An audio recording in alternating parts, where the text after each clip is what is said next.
Back. If you're watching this video, we had a technical issue here where my internet went down right in the middle of our broadcast. That's the problem with doing something live. You have to deal with live challenges right at that particular point. So you're going to notice there are going to be two broadcasts today. One that ends suddenly, then me picking it up for this is part two. I've already entitled this and sent this out live, so you're going to have two of the same thing, me in the same shirt on the same day. But what we were trying to attempt to say was the fact that we have a choice. And we're talking about why some people were not healed, and may not. It's probable, but it's not necessarily true. This is not true for everyone. There's different reasons why people are ill. There's different reasons why people have a challenge in receiving their healing from God. I'm just addressing one probable cause for some people, and that is the inner thought that there's a separation between you and God.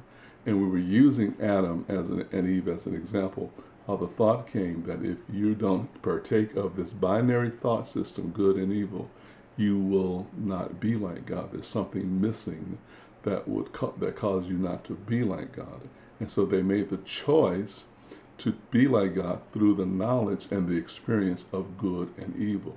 They could have chose oneness. They could have chose completeness and wholeness from eating from the knowledge and the fruit of the law of life, the tree of life, but they chose the binary. In choosing the binary, what they did was express a thought of inferiority. They actually missed and distrusted God's equation and estimation of who they were. They didn't realize or know who or what they were, or why they were created. They lost focus of that. And so many of us are ill based on our minds, based on our thought processes. You know, the scripture will refer to as a man thinks, so is he. And we refer to this in my notes later on in our discussion. And that may be one of the reasons, one of the places that we need to purify our minds. Is one of the places that we need to wash our mind from any doubt or any thought of separation. The message of Christ was the message of oneness. The message of Paul is the message of oneness and wholeness. That will eliminate illness, sicknesses, poverty, depression, and a lot of other issues that we face in humanity. It'll completely be gone if we recognize that we are the Son of Man is the Son of God. That's why Jesus asked his followers, who do men say that I am? Then he later on asked, who do you say that I am? Do you catch the recognition that when you see me, you see the Father, and as I am, so are you? We are the Son of Man is the Son of God. People in religion think that's sacrilegious. People in religion think that that's heresy. But the truth of the matter is, humanity is the Son of God. Then you say, well, what about this behavior? What about this evil? Well, remember, we took the knowledge of good and evil. It was our choice. Why do we make that choice? See, we're here because we've already made the choice. We're here now to learn why we made the choice. It isn't that I haven't already made a choice. I already made a choice, but why did I make the choice? That's why we're here. Why did you make the choice? And you can choose again. We're here because Jesus Christ has brought us an opportunity to choose again, to choose afresh. And that's what we're attempting to do in our studies with you in receiving your gift of freedom. So we had a lot of time off the air because of technical difficulties, but I'm going to press on for the next 5 minutes and see if we can add a little bit more to this thought. So I want to go back to this verse of scripture on my iPad, or at least my note says, healing reflects your will join with Christ's will. This is obvious when you consider what healing is for. Healing is the way in which the separation is overcome. Separation is overcome by union. It cannot be overcome by separating. The decision to unite must be unequivocal, or the mind itself is divided and not whole. It must be unequivocal decision, or the mind is divided and not whole. Your mind is the means by which you determine your own condition. You determine your own condition because mind is the mechanism of decision. Mind is the mechanism of decision. It is the power by which you separate or join and experience pain or joy accordingly. So your mind is the mechanism of decision. You decide in your mind whether you're going to be whole. You decide in your mind if you're going to separate, or you decide in your mind if you're going to join. Well, you know that with just natural things. You know that with your life experience. There's certain things that you join in with, and certain things you separate yourself from. There's certain people that you join. There's certain people that you separate yourself from.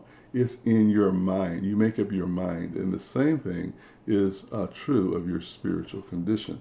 It's in your mind. As a man thinks, so is he. This is the mechanism of decision. You have to make up your mind to be one. You have to make up your mind to be whole, and the Spirit of God will not violate your will. You have to be willing to allow God to be good to you. And contentment is the key to this. Being content, not being filled with strife or worry, but to be content, to be at peace, and to receive the joy of God. Let's get back to this. So it says the decision to unite must be unequivocal, or the mind itself is divided and not whole. Your mind is the means by which you determine your own condition, because mind is the mechanism of decision. It is the power by which you separate or join, experience pain or joy accordingly. Christ's decision cannot overcome yours, because yours is as powerful as his. If it were not so, the sons of God would be unequal. All things are possible through your joint, that's good, through your joint decision, but Christ's alone cannot help you. Christ's decision alone cannot help you. Oh, help me. No, you're going to have to collaborate with him. You're going to have to be willing. You're going to have to take part of that. And a lot of things that we do in life, we depend on others to make decisions for us, and we don't jointly make decisions with them. And we're going to have to learn how to jointly decide and navigate our lives, even in the things of Christ. Because God is not going to do it without you, without your participation. He can't help you without your willingness that he does help you. Your will is as free as Christ's, and God himself would not go against it. Christ cannot will what God does not will. Christ can offer his strength to make yours invincible, but he cannot oppose your decision without competing with it and thereby violating God's will for you. Now, there are some things that I know that people say, I want to be better. I want to get out of this condition, and I want to be whole. I want this thing taken from me. Now, what we do is we are thinking about the form and not the content of why that we are experiencing what we are experiencing. But we're looking at the form. We're looking at the condition, the outward, the fruit of something. But remember, there has to be a reason for your body to bear a certain fruit, even if it's bearing illness and sickness. A lot of times, if you really analyze yourself and your decision making, you will find that a lot of what you're going through, you're punishing yourself. Just little stuff that you grimace over. Oh God, I wish I hadn't done it. Oh man, I should have. Why in the world would I make that decision? Oh man, you're dumb.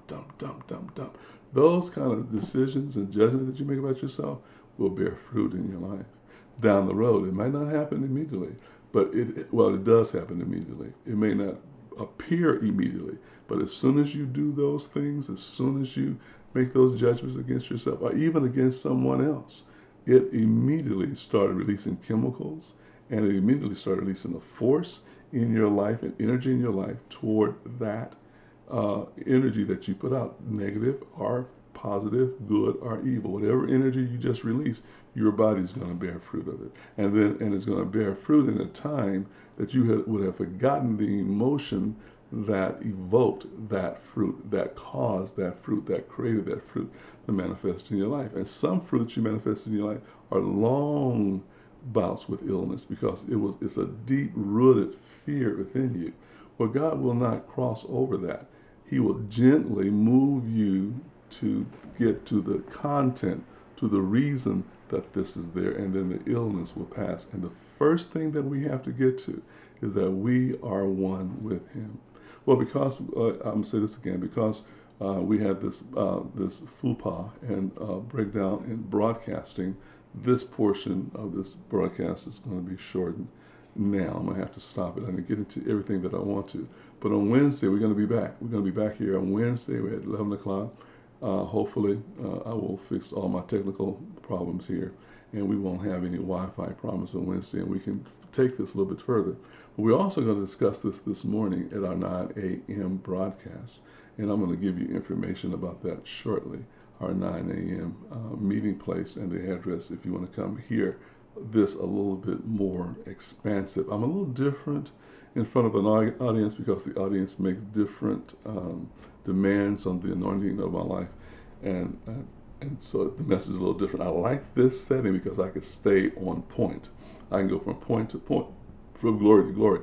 I like this setting. I'm not pulled away, and we can study together, learn together, grow together, and you learn basically on your own choice to learn. So you tune me in purposely. But we come together. There's a lot of things that I have to deal with because there's a lot of issues in the people's heart that needs to be dealt with in that type of gathering. So both of them are blessings. Both of them are equally important. And I think that if you want the full gamut of what God is delivering through this vessel, come and be with us on Sunday mornings at 9 a.m. when we're actually gathering in person. Now, I also want to say to you at this particular point, at the recording of this video, the pandemic is here, and the COVID-19, there's a new variant that's out there, and people are getting sick. And there's a lot of information about being vaccinated and coming together and social distancing and all the protocols that are in place. The building where we are meeting has a protocol, and we're going to ask that you adhere to the protocol. They have a video they want to show you. It's really advertising about them, but that's okay. Go through it and go through the protocol so that we can, you don't have to do it once, so that we can go and meet together until we find our own place. So we just renting a place till we find our own home. So we got to go through their protocol. And I would like for you to come and be with us, go through the protocol. Very little sacrifice because the protocols are good that we all stay healthy. I want you to know about those protocols. Also, for those of you who are supporting me and want the ministry to continue, you can go to our website and you can leave a donation. At our website, there's a donation tab. You can hit that donation tab and give a gift. Your gift could be a love offering or just a generous gift that you're giving because it came into your mind to give a particular gift, a particular amount. Or you may be one, like myself, who believes in tithes and offering. You may want to leave a tithe and offering to the ministry because as far as you're concerned, this is your church. I am the man of God that speaks into your life, and you want to give. And because of the spiritual gift that we're giving, you want to give your financial gift to support us in our ministry, and you want to give to that ministry. And you can do that by going to www.nccfc.net. Also, there's our mailing address. If you want to mail in a tithe offering to Gift of Love, it's 2851 West 120th Street, Suite E.S. Edward 522, Hawthorne, California, 90250. That way you can mail your gift in. Then if you want to give through Zelle, we have a church Zelle account. It's sisterwheat@yahoo.com. Now, we're also broadcasting on Facebook as well as YouTube. So if you're watching us on Facebook and you would like to see the catalog of our videos, you can go to our website. You can go to our YouTube channel, which is Will Wheat 3, Will Wheat 3. And if you go to Will Wheat 3, just go to youtube.com/Will Wheat 3. You can see a library of our videos, because this may be a message that you're not accustomed to hearing, and you want a little bit more background. You want a little bit more information. It sounds good today, but how do we get here? I want more information. I want more teaching that will lead me to this point of light and understanding, or help me understand this point of light and understanding. And there are videos that I believe that if you watch those videos will help you, and you can do that by going to our channel on YouTube. Now when you go to YouTube, even those of you that's watching me now, don't forget to hit the like button. Hit that like button, that thumbs up, not the thumbs down, but the thumbs up. The more that you hit the thumbs up button, the better it is for us taking the message and having it pushed forward to the front page. Hit the like button, and then once you hit the like button, don't forget to hit the notification button. Then on that notification button, you will be notified every time we go live. Every time we go live, you hit that button, ring that bell, and you will have notification that we are going live. Now I mentioned to you that we're going to meet at 9 a.m. But this is the address that we're meeting today. Because we have different places and addresses to meet every Sunday. This is a good place to know where we're meeting on Sunday. 315 South Market Street in Inglewood, California, and we meet today, Sunday morning at 9 a.m. We also meet on Vermont, but when that address is available to us, we will make notice on air that we're meeting at Vermont. But today, we're going to meet at 315 South Market Street in the city of Inglewood, California at 9 a.m. Well, that is our message today. I thank God for you. I thank God that you watched us. I thank God that you watched the first video. It ended and you're watching the second video. And I believe that God has something to say to you. I want you to remember that God has plans for your life, and none of those plans include